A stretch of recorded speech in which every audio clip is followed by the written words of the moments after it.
ঠাকুরের সাথে বিদায় গমনা করলেন। আর এই তপবনে দুই ভাইকে রেখে বাল্মীক ঠাকুর ধ্যানে রত হইলেন। আর এদিকে দুই ভাই তখন নীতি কার্য করিলেন। বনের মধ্যে দুই ভাই ঘুরে দেখতে লাগলেন। আর এমন সময় শ্রীরামচন্দ্র যজ্ঞের স্বনয়নে দেখলেন। যজ্ঞের সময়নে দেখিয়া তখন আপনি কি করলেন? এক ভাই আরেক ভাইকে তখন কহিতে লাগলেন। তখন কোন বলছেন, দাদা রে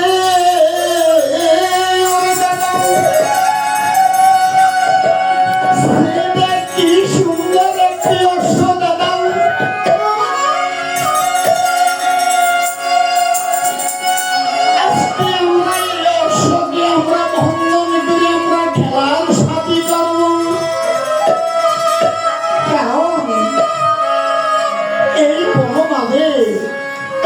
দুই ভাই ছাড়াই আর কেহ নাই। আমাদের সহজ কাটতে হবে। যতদিন বাল্মীক ঠাকুরের ধ্যান এই যে সাদর পূর্ণ না হয়, ততদিন পর্যন্ত আমরা এই বনে থাকতে হবে। তাই বলছিলাম আমরা অসুখে বন্ধন করবো। তখন লোক বলছে, কেমন করে বন্ধন করবে? আমরা হলাম দুগ্ধ পৈশ্য দিলাম, এর বিগত কেমন করে বন্ধন করবি? তখন তুমি বলছেন, দাদা রে দাদা,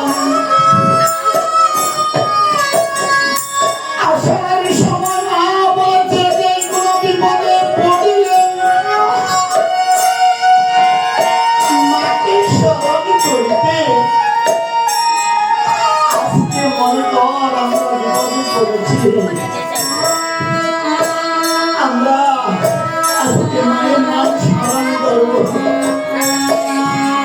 মায়ের নাম স্মরণ করিলে আমরা এই বিপদ থেকে আমরা উদ্ধার হইতে পারবো। তখন বিবাহ কি করলেন? ওই অশ্বের দক্ষিণ পাশে গিয়ে ওই মামা বইলে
ভাই অশ্বরাজা আছে, কে বন্ধন করেছে? আরে কাউকে তো দেখতে পাচ্ছি না। আরেকটু দেখি, আরে দুইটি বালক এই গাছ তলায় শুয়ে আছে। আরে কোন অবাকে দুই সন্তানকে জন্ম দিয়া এখানে রেখে গেল। সে কেমন মা? জন্ম দিলে মা হয়, শুধুমাত্র জন্ম দিয়ে মা হয় না, জন্ম দিয়ে সন্তানকে রেখে গেলে তাকে বলা হয় গর্ভধারিণী। আর যে সন্তানকে জন্ম দিয়া এতে বুকে দুধ পান করাই, লালন পালন করে বড় করে, সে হলো মা। জন্ম দিয়ে রেখে চলে গেলে সে কিসের মা? সে মা হইতে পারে না, তাকে বলা হয় গর্ভধারিণী। আরে যেই বাবা সন্তানকে মায়ের গর্ভে জন্ম দিয়া কোনদিন কিন্তু রেলেও ছাইল না, সে কখনো কিন্তু বাবা হইতে পারে না, সে হলো জন্মদাতা। যে লালন পালন করে সন্তানকে মানুষ করে, সে হলো বাবা। ও বাবা যদি সন্তানকে এইখানে রেখে চলে গেল, আচ্ছা দেখি বাবাকে একটু জিজ্ঞাসা করি, বালক রে, ওরে বালক, শোনা দিয়ে মন পরিচয় দাও, তোমরা কাহারে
এই বড় আগে তোরা দুই ভাই ছাড়া আমি আর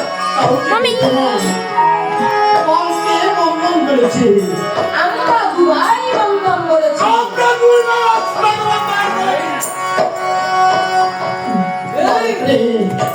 অশ্বরা সেটাও বলছি। আর অশ্বর তোমার নিকাত সতীর পুত্র হইয়া যদি অশ্বরে হৃদয়ে রাধা হইয়া তো মরিলে সে গা দিল তবে আমরা সতীর পুত্র, যদি তোমার অশ্ব আমরা ছেড়ে দিতে হলে আমাকে অশ্বতি বলে ভূষিত করা হবে। আমরা কিছুতেই কিনা যুদ্ধে অশ্ব ছাড়বো না।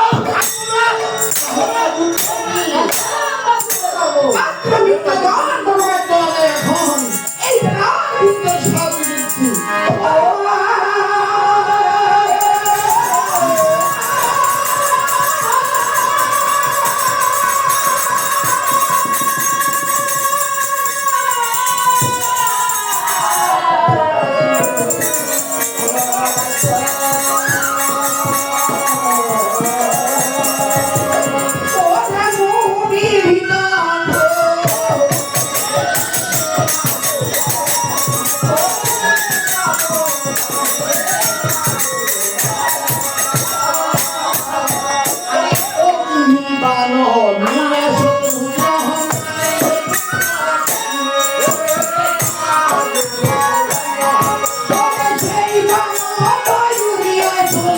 অগ্নিদাস আমার